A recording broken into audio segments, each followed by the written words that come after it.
Alors, on va s'intéresser ce soir à ce fameux épisode, cet épisode épique de la lutte entre Jacob, Yaakov et l'ange. Qui était ce fameux ange? D'accord? Alors, regardez, on va voir ce qu'il dit le texte. Vaïvater Yaakov levado. Yaakov est resté seul la nuit. Vaïavek ish aimo. Et a lutté un homme avec lui. Ad alot hashahar, jusqu'à l'aurore, jusqu'au petit matin, il y a une lutte acharnée entre Yaakov et un individu mystérieux. Vayar, cet individu mystérieux, on saura plus tard que c'est un ange, il a constaté qu'Ilo Yaakol Lo, qu'il ne pouvait rien faire contre Yaakov. Alors qu'est-ce qu'il a fait? Vaïga, il a frappé Bekaferecho, dans l'emboîture de sa hanche, Betaka Kaferech Yaakov, et il a déboîté cette emboîture. Il a frappé au niveau du nerf sciatique. Be'aveko Aimo, lorsqu'il était en train de lutter. D'ailleurs, à partir de là, on raconte que Yaakov boitait. Vayomer, maintenant, Yaakov, il a fait une prise de catch, WWF. Vayomer, il a dit, donc, Yaakov, il tient cet ange. Et l'autre, il lui dit, Shaleheni, Shebni, lâche-moi. D'accord? Qui a la shahar? Parce que l'aurore est venue, l'aurore se lève. Vayomer, et Yaakov, il répond à cet ange, Lo ashalehaka ki berachtani. Je te relâcherai uniquement si tu me bénis. Vayomer elav, et l'ange s'exécute. Il lui dit, Ma Shemecha, quel est ton nom? Vayomer, il lui répond, Yaakov. Je m'appelle Jacob, je m'appelle Yaakov. Vayomer, et l'ange dit ainsi, Lo Yaakov yamer od shimcha. Ton nom ne sera plus appelé Yaakov, Kim Israël. Désormais, tu t'appelleras Israël. Qui sarita aim Elohim amnashim, parce que tu as lutté avec des puissants et avec les hommes, Vatoukal, et tu es sorti vainqueur à chaque fois. D'accord? Donc l'ange lui dit, je te bénis. Tu t'appelleras plus Yaakov, et tu t'appelleras Israël. Donc ça, c'est mythique. C'est culte, cette lutte-ci. C'est tellement culte, c'est tellement important que nous sommes appelés le peuple d'Israël à la suite de cet événement. Donc c'est en partie la naissance du peuple juif dans lequel nous assistons. Et cette lutte, elle était d'une telle force, d'une telle puissance, que nos maîtres, ils nous enseignent dans le Talmud, dans Masechet Holin, page 91, ça dit Aleph Amoud Aleph, She'alu Avak Margelotam, que la poussière de leurs pieds, d'accord, la poussière justement qui se dégageait de leur lutte, monta ad kissé akavod, jusqu'au trône de la gloire. C'est-à-dire pendant qu'ils se bagarraient, il y avait justement de la poussière qui s'échappait. Cette poussière, on dit qu'elle monta jusqu'au trône sur lequel repose Akadosh Baruch Hu. C'est joli, mais qu'est-ce que ça veut dire? C'est quoi un enseignement pour nous? On va essayer de voir plus tard.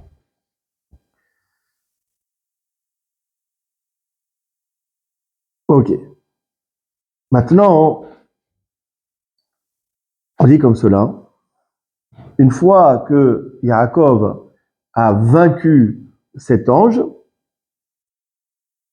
il est écrit Veizrachlo Hashemesh. Le soleil vient de se lever. Non, le soleil s'est brillé. Le soleil a brillé pour lui. Kacher Avar et Penuel, lorsqu'il a traversé l'endroit qui s'appelle Penuel, Vehu Solea Alerecho, et lui, il boitait. Rachid explique pourquoi il y a marqué le soleil a brillé pour lui. Donc, Vaizrach lo Hashemesh, a brillé pour lui le soleil. Important de le savoir en hébreu, lo avec un vav, ça veut dire pour lui. Lo avec un lev, ça veut dire non. Donc c'est important. D'accord? C'est toi la prof de Talmud Torah, hein? Tu confirmes. Alors, il y a marqué Veizrach lo Hashemesh, a brillé pour lui le soleil. Pourquoi on n'a pas dit le soleil a brillé? Pourquoi pour lui? Rachid il amène à Midrash Agada, Veizrach lo Letzorko, le soleil il a brillé pour lui, pour son intérêt. Les rapotes et salaato, pour guérir sa hanche. Dieu il a fait briller le soleil uniquement dans le but de guérir Yaakov. D'ailleurs, le soleil a des vertus thérapeutiques. Où il y a marqué, pas chez Rikazara, je ne sais pas comment ça s'appelle. Non, il y a marqué, il y a un verset qui dit comme cela. Shemesh, le soleil, Sedaka, prodigue de la charité, Umape Virknafea, et guéri par ses rayons.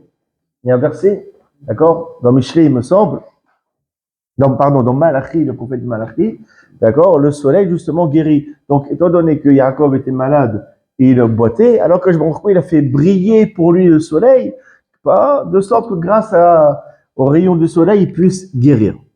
Donc, c'est un petit peu pour se mettre dans le contexte un petit peu du terme abordé. Et bien entendu, comme est notre habitude, on va essayer de comprendre les allusions, de cerner les allusions qu'il y a à l'intérieur de cet épisode-ci. Le Hatam Sofer, il pose une question, très bonne question. Il compare les deux moments où nous changeons le nom de Yaakov. Le nom de Yaakov, il a été changé 2 fois dans la paracha. Une première fois par l'ange, comme je viens de vous le lire, et une deuxième fois par Akadosh Baruch Hu lui-même. Et vous allez voir que sont répétés quasiment les mêmes termes, sauf un détail près. Regardez.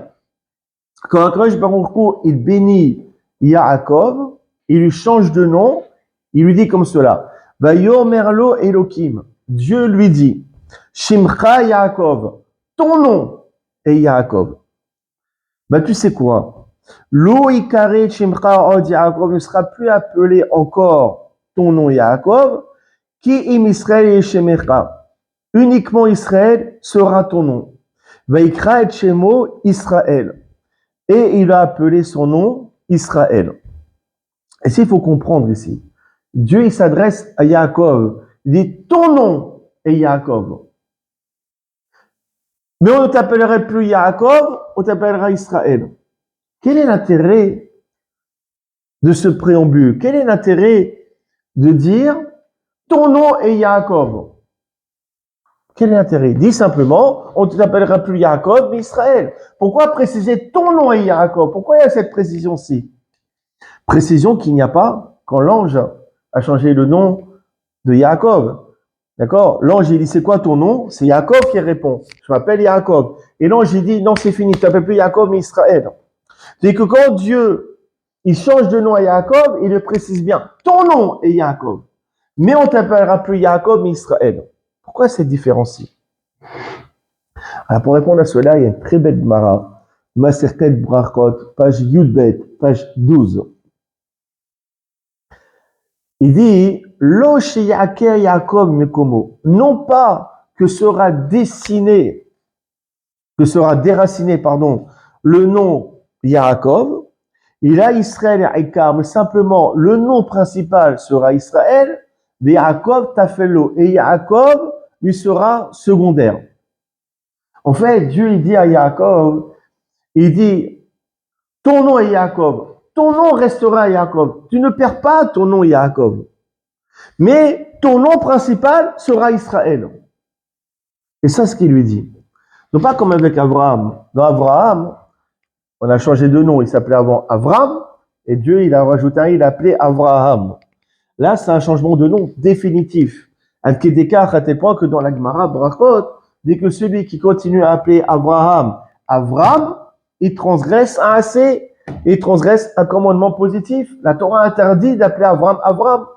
Tandis qu'après cet événement-ci, vous voyez dans les parachutes à venir, parfois Yaakov est appelé Israël, et parfois on continue à l'appeler Yaakov.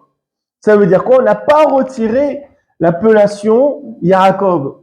Simplement, Dieu lui dit, ton nom est Yaakov. Sous-entendu, ton nom restera Yaakov, mais ton nom principal sera Israël. Mais Yaakov existe encore.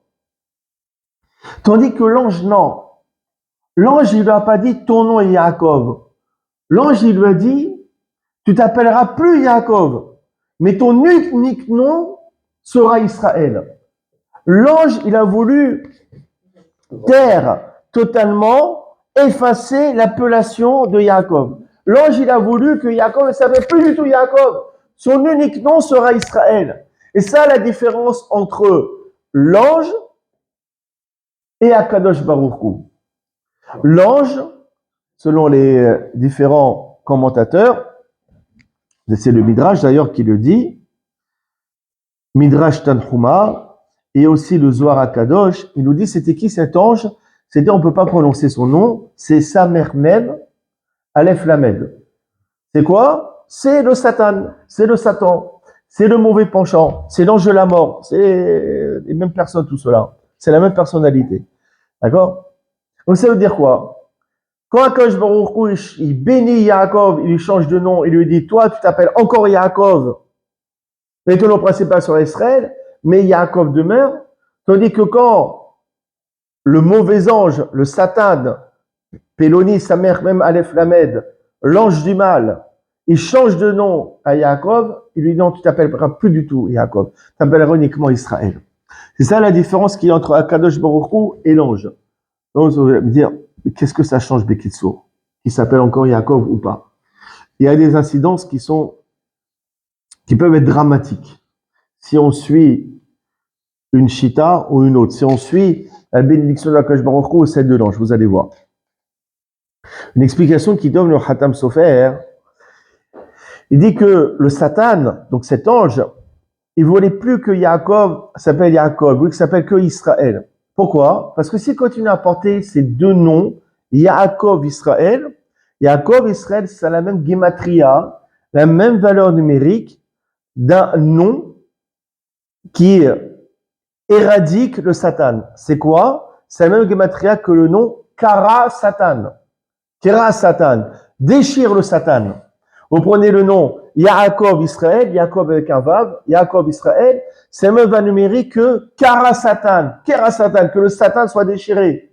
Donc étant donné que c'est la même gematria, lui le Satan, il ne voulait plus qu'il s'appelle Yaakov, il s'appelle que Israël. Pour ça, ça ne veut plus la gematria de Kara Satan. Comme ça, il explique le Hatam Sofer. On va quand même approfondir. Pour cela, il faut voir un commentaire du Megillah Amukot qui, comme à son habitude,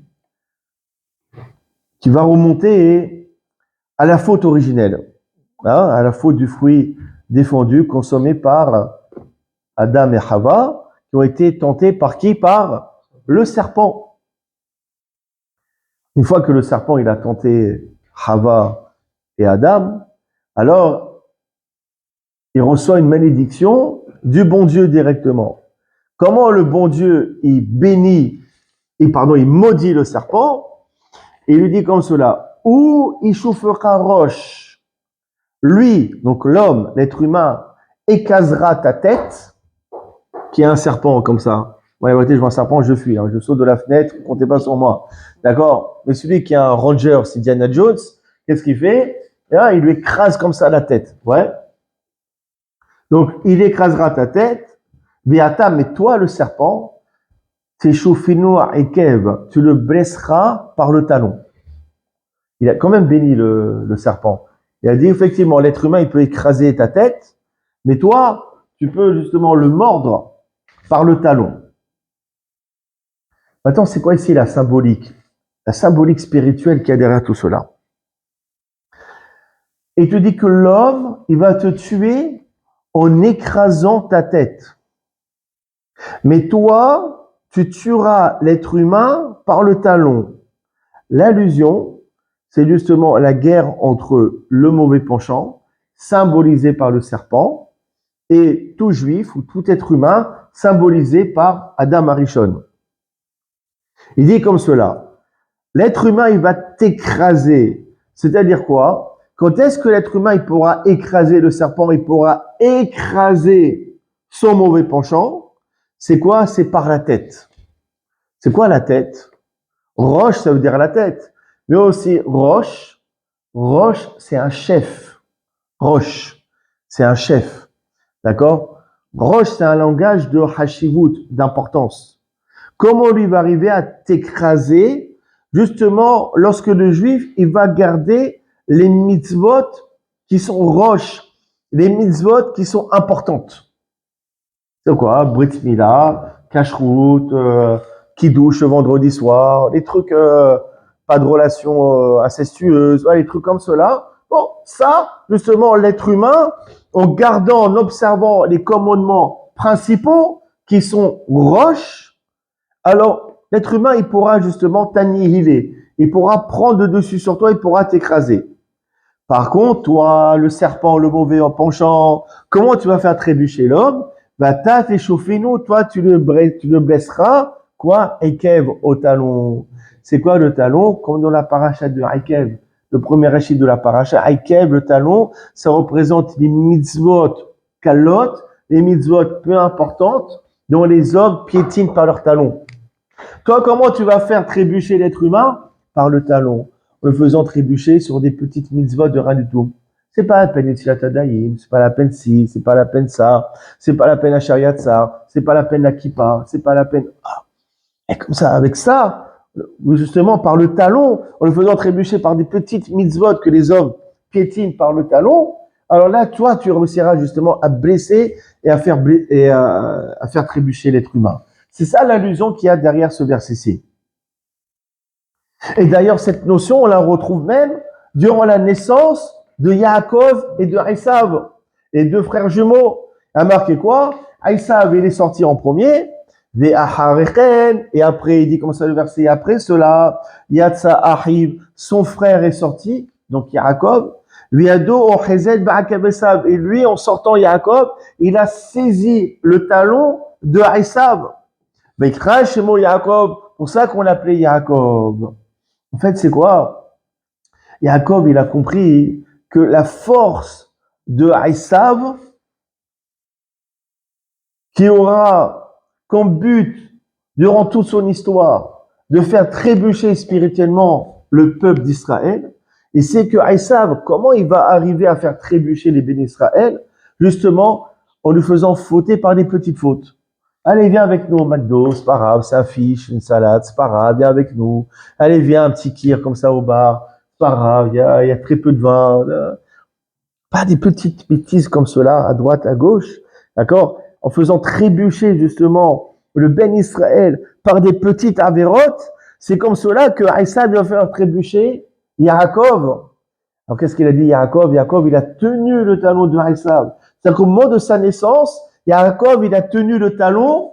C'est-à-dire quoi? Il s'est engagé à ne pas tomber dans le piège de Esav. Il a tenu le talon pour dire, j'accepte sur moi toutes les petites mitzvot que les hommes piétinent par leur talon. Afin de ne pas tomber dans le piège de Esav. C'est fort comment il explique ici.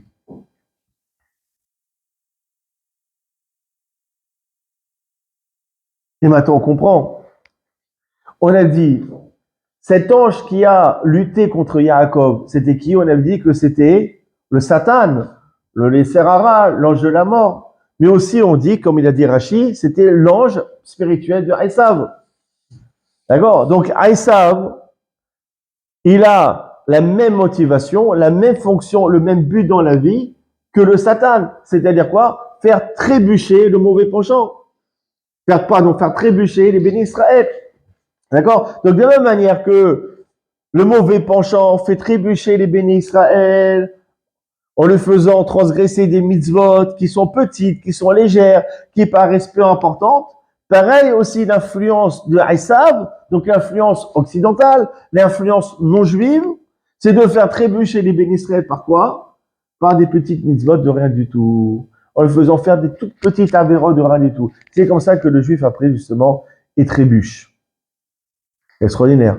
Donc maintenant, on comprend un petit peu plus la symbolique des événements. D'ailleurs, il faut savoir qu'un juif, même un être humain, il ne se retrouve pas du jour au lendemain à transgresser des fautes importantes. Il va y avoir un juif, d'accord, pratiquant ou traditionnaliste, le lendemain, il va aller à l'église allumer un cierge. Pas possible. D'accord? Ou jamais tu vas voir quelqu'un qui du jour au lendemain va poignarder son prochain ou autre. Non, les gens, généralement, ils sont normaux, généralement. D'accord? Et on n'arrive pas du jour au lendemain à faire des fautes qui sont extrêmement graves. Comment ça commence? En fait, c'est par palier. Yetzer hara, il avance par palier. Comme il y a marqué dans ma Masechet Shabbat, page 105, on te dit quoi? Amkeria begada behamato, celui qui déchire ses vêtements par sa colère, l'incroyable Hulk. Vous me saoulez tous, et déchire ses vêtements. Les Tunisiens, ils disent quand quelqu'un qui le saoule, ils disent Kataouéji, je vais arracher ma chemise, d'accord? Celui qui arrache son vêtement par la colère. Il y a un chaber qui est là, celui qui casse ses ustensiles dans sa colère. Vous me saoulez tous. Bam! Et tu prends un verre et tu le casses. Donc, celui qui disperse son argent dans sa colère. Ça, je connais pas. En tout cas, pas chez les Juifs. D'accord? Moi, j'aimerais bien connaître quelqu'un qui jette son argent parce qu'il en connaît. Moi, Dafka, je vais l'énerver. Donne-moi ton argent. Donc, celui qui disperse son argent par sa colère, qui soit à tes yeux, qui obède d'Avodazara comme un idolâtre. Quand quelqu'un il s'énerve, ça va tout le monde de s'énerver. Il prend un verre, bam, il le casse. À partir de ce jour, tu ne vois plus comme avant. À tes yeux, qu'il soit comme un idolâtre. Voilà, ça va. C'est à tout le monde de péter une petite crise. À ce point, on va le considérer comme un idolâtre. Et non, la Gemara continue. Chez Kar ou Manato, chez Sarah, c'est ça le savoir-faire artisanal, transmis de père en fils, du mauvais penchant. Ayom Omerlo Aserkar. Aujourd'hui, tu dis, fais telle chose. Ulmaha Omerlo Aserkar. Demain, il dit, fais autre chose. Aach Omerlo, jusqu'à que crescendo, jusqu'à qui lui dit, Avodazara, va pratiquer l'idolâtrie. Il va servir. Aujourd'hui, c'est pas grand chose. Il a écouté son mauvais penchant. Qui lui a dit, casse un verre, ça va impressionner tout le monde, et toi, ça va te calmer. Aujourd'hui, il a écouté son Yetzer hara pour pas grand chose. C'est pas méchant. Ça n'est qu'un verre. Ça arrive à tout le monde de s'énerver. Oui, mais il a écouté aujourd'hui pour une petite chose. Demain, il va l'écouter pour autre chose. Et ainsi de suite, ainsi de suite, ainsi de suite.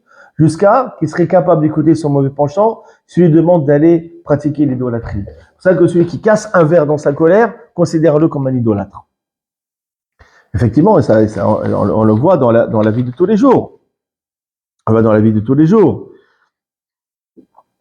D'accord? Comme j'ai donné pour rigoler, l'exemple du McDo. Au début, on dit, bon, tu manges cachère toute ta vie, ça, c'est bien, c'est bien. Quand on va au McDo, c'est qu'un fiche. C'est pas grave. Oui, mais ça commence comme ça. Ça commence comme ça. Le fiche, après tu veux goûter le burger, après tu vas aller chez le grec, après tu veux aller tel restaurant que tu as vu sur Instagram qui est à la mode, etc. C'est pas du jour au lendemain que toi toute ta vie tu as grandi dans un environnement où on mangeait cachère. Du jour au lendemain, tu vas te retrouver à manger du cochon ou autre, ou de la viande pas cachère. C'est pas comme ça du jour au lendemain. Ça a commencé par palier. Un petit fiche, un petit bonbon qui est pas sur la liste, une petite salade dans un bar.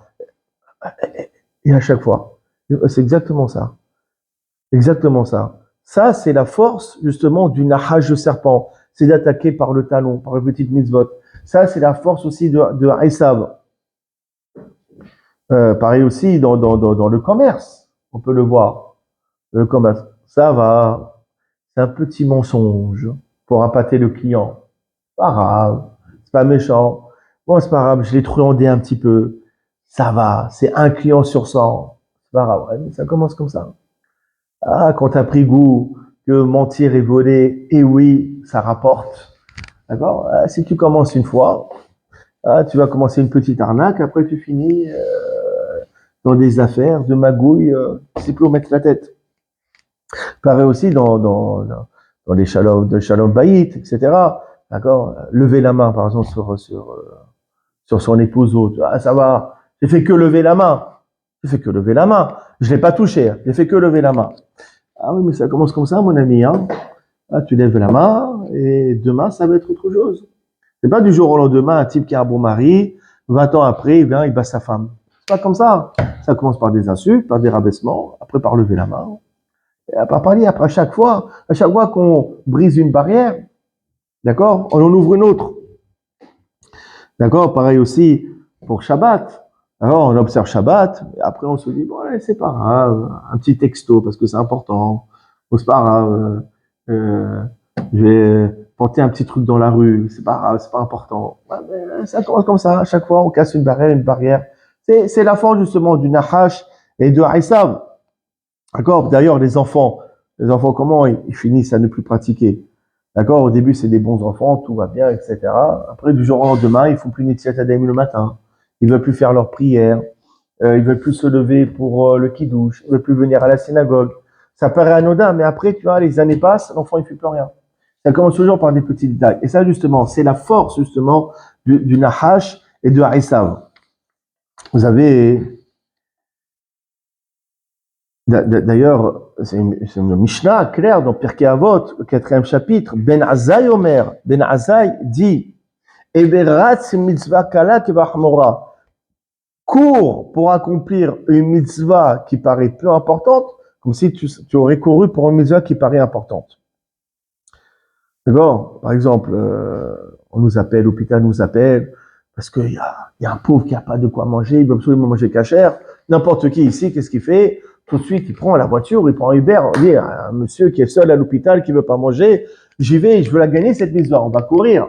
Ok? Et quand il est 16h30 pour Mincha, allô, il manque une personne, il n'y a personne qui bouge.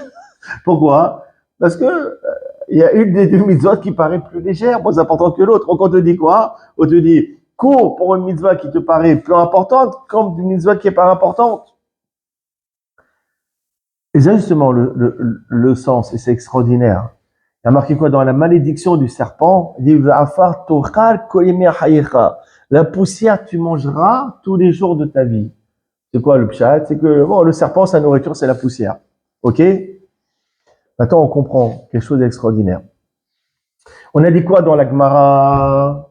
On a dit que lorsque Yaakov et l'ange spirituel de Esav, qui est le Satan, ils ont combattu, on dit que la poussière de leurs pieds est montée jusqu'au trône divin. C'est quoi cette poussière? En fait, c'est cet ange, il a fait monter cette poussière devant Dieu pour dire, regarde, cette poussière, ça représente toutes les mitzvot dont les descendants de Yaakov piétinent par leurs pieds et ne vont pas respecter. C'est ça la symbolique. La poussière de leurs pieds qui est montée devant le Kisei Hakavod, devant le trône divin.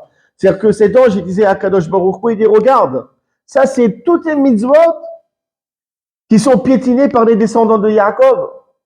Donc il voulait apporter une accusation là-dessus. Maintenant on comprend, on dit que le serpent, il se nourrit de quoi? De la poussière. Attends, on comprend différemment. Le serpent qui représente donc le Satan, le mauvais penchant, l'ange de la mort, il se nourrit dans le sens, il tient son énergie, il a comme vocation de nous accuser en utilisant l'argument de la poussière, en disant, regarde, tous ces mitzvot qui sont piétinés telle la poussière par tes enfants, tous ces mitzvot qui paraissent peu importantes, qui ne respectent pas. C'est ça le sens spirituel de dire que la poussière est la nourriture du serpent. C'est extraordinaire cette idée-ci. Donc maintenant on comprend ce qu'il a dit justement comme nous l'avons appris des propos du Hatam Sofer, que finalement le Satan, l'ange spirituel de Esav, il a voulu effacer de Yaakov l'appellation Yaakov. Parce que Yaakov, ça veut dire quoi? Ça veut dire le talon. Yaakov, c'est l'homme qui respecte toutes les mitzvot, même celles dont les individus piétinent pas leur talon. Or, le Satan, il veut enlever cette appellation de Yaakov. Il veut dire non, Yaakov, il respecte pas les mitzvot peu importantes. Il a voulu apporter une accusation. C'est ça qu'Akadosh Baruch Hu, il a dit non. Tu garderas ton nom Yaakov. Tu appelles Yaakov, Israël. Ça veut dire que toi, tu rappelles toujours Yaakov parce que tu feras toujours attention à respecter les mitzvot qui sont piétinés par le talon. Et là, on voit justement les différentes versions entre différentes thèses entre celle de Akadosh Baruch Hu et celle de l'ange.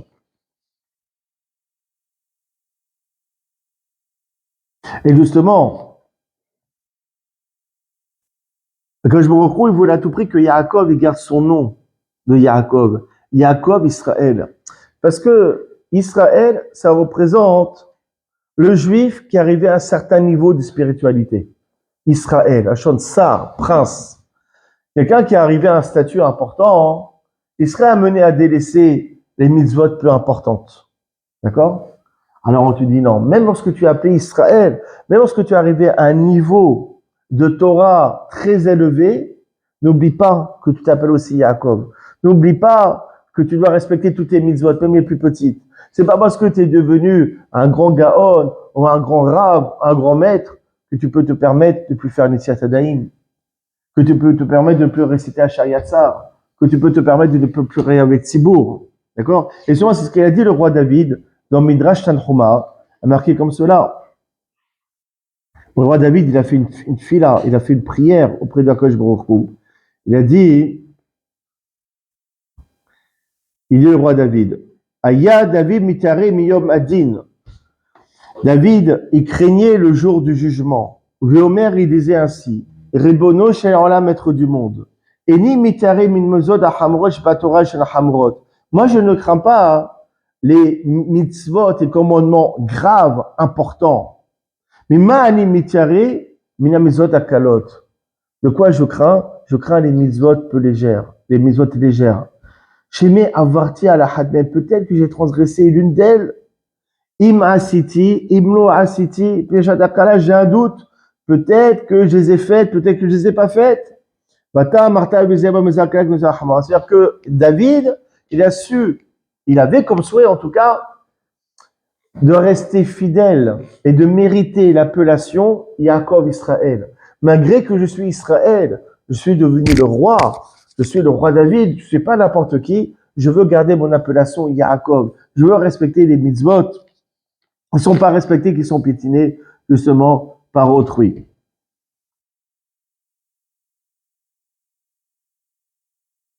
Donc il faut bien retenir cette Gemara dans ma Sechet Shabbat que nous avons vu page 105. Chez Kar, il faut même l'apprendre par cœur. Chez Kar, chez Yetzara, c'est ça le savoir-faire du Yetzara. Ayom Emano Asekar, aujourd'hui il lui dit fais ça, fais tel avera. Au Maha Omerlo Asekar, le lendemain il lui dit fais autre chose. Ad Omerlo Avod Avodazara, jusqu'à qu'il lui dit faire de devenir idolâtre. Soyez un principe. Avera, Gouret Avera. Une faute entraîne une autre faute. Dès qu'on casse une barrière, on est amené à en casser une autre. Une faute, une petite Avera, conduit à une Avera beaucoup plus grave. Et ainsi de suite. Or, qu'est-ce qu'on dit dans Pirkei Avot? Izo Hakam, Arouet Anolad. Qui est celui qui est intelligent? Celui qui voit le futur. Celui qui pense aux conséquences. S'il se présente à lui une petite avéra de rien du tout, il faut savoir que ça va le conduire à des fautes qui sont beaucoup plus graves. D'accord? Toi, dans les mariages ou dans les aînés, ah, c'est rien, les danses mélangées, c'est pas grave, c'est la famille, ça va, je danse avec ma cousine, c'est pas grave. Oui, mais tu viens de casser une barrière. Aujourd'hui, tu danses avec ta cousine, d'accord? Demain, tu vas danser avec je sais pas qui, d'accord? Et après, tu vas pas danser avec je sais pas qui, ça va être autre chose. Faut savoir que tu es en train de casser une barrière. Ouais? Ça te parle, Didier? D'accord?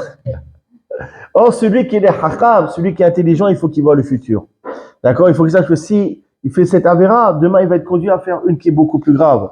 D'ailleurs, maintenant, on comprend ce qu'il a dit l'ange. Il a dit, Shalehini ki ala shahar. Il a dit, relâche-moi, libère-moi, parce que le matin s'est levé. On comprend rien, parce que le matin s'est levé, va continuer à te bagarrer. C'est n'importe quoi, ça. D'accord? Aussi, il y a un match de boxe. D'accord? À la fin, le type, il dit, bon, on peut s'arrêter parce qu'il est 21h30, c'est l'heure de dîner. On comprend pas, quel rapport? Alors, on continue à lutter. L'ange, il lui dit, ça y est, lâche-moi, on arrête, parce que le matin s'est levé. Alors, qu'est-ce que tu as à faire? Tu dois prendre ton petit déjeuner, il est où ton problème? Tu as un rendez-vous? Pourquoi il s'est arrêté de lutter? Dès que le matin s'est levé, l'ange, il a dit, ça y est, drapeau blanc, j'arrête de combattre. Pourquoi? Maintenant, on comprend. Parce que quand est-ce que le Yetzer Hara, le mauvais penchant, il te fait trébucher la nuit. C'est quoi la nuit? La nuit, c'est l'obscurité. Il te fait trébucher lorsque tu as des œillères sur tes yeux. Lorsque ça y est, tu ne vois plus les conséquences de tes actes. Tu veux vivre que le moment présent. Tu es dans l'obscurité, tu es dans le noir le plus total. Tu ne penses plus aux conséquences de tes actes. Ce moment-ci que cet ange, il peut lutter contre toi, Jacob. C'est à ce moment-ci où tu ne vois plus les conséquences de tes actions qui peut te faire trébucher. Pour ça, une fois que le jour s'est levé, dans le sens où le jour où l'être humain retrouve sa conscience, son jour s'est levé, c'est-à-dire que sa conscience est réveillée et qu'il commence à évaluer les conséquences de ses actes, que là, l'ange, le Yetzer Hara, je peux plus rien faire contre lui. C'est à chaque chose que je veux lui proposer, il va penser aux conséquences et c'est fini. Je peux plus lutter contre lui. Je dépose les armes. C'est pour ça que la lutte, elle s'est faite justement la nuit et en réveil du jour, la lutte, elle a terminé. C'est ça qu'on dit Veizrach lo Hashemesh. Le soleil s'est levé pour lui. Parce que chaque juif est un petit Yaakov. Chaque juif est un petit Yaakov.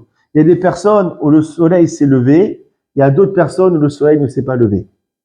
C'est-à-dire quoi? Les personnes qui pensent pas aux conséquences de leurs actes, eux, le soleil s'est jamais levé pour eux. Ils peuvent avoir 40 ans, 50 ans, 70 ans, 80 ans. S'il n'y a jamais eu de prise de conscience, s'il n'y a jamais eu d'introspection, si on ne pense pas aux conséquences de ces actions, alors ils peuvent avoir vécu 80 ans, 90 ans, ce que tu veux, eux, le soleil ne s'est jamais levé. Or, le vrai Yaakov, on dit Vaizrach lo Hashemesh. Le Yaakov, il s'est levé pour lui. C'est-à-dire qu'on a comme devoir de faire briller notre soleil individuel, notre soleil qui nous est propre. C'est quoi? On a ce devoir d'avoir un regard éclairé sur les choses et de jauger chaque situation et de penser justement aux conséquences de nos actes. C'est pour ça qu'il y a marqué Veizrach lo Hashemesh. Pour lui, le soleil s'est brillé. Pour un autre, c'est pas certain. Lui, il a pris conscience des conséquences de ses actes. Lui, il a lutté ce mauvais ange. Mais d'autres personnes, non. D'autres personnes, le soleil ne s'est pas levé. D'autres personnes ne pensent pas aux conséquences de leurs actes. D'autres personnes, ils sont encore en train de lutter. Ou bien, il y a des personnes qui sont déjà, d'accord, battues par leurs mauvais démons, par leurs anges. Et ça, en fait, tout le travail qu'il y a. Donc, toute cette lutte qu'avait Yaakov avec l'ange, c'est l'histoire de toute notre vie. Toute l'histoire de notre vie, c'est cette lutte contre cet ange. C'est cette lutte contre ce qu'il y a le plus mauvais en nous. C'est cette lutte contre les mauvaises tentations. C'est pour ça qu'on a appelé Israël. Pour Israël, parce qu'un juif, il a cette capacité justement de lutter cet ange. Comment? En étant Hakam, en voyant justement le futur et en ne trébuchant, en ne cédant à aucune des tentations, ne serait-ce que les plus faibles et les plus petites. Baruch Adonai Olam. Amen, amen.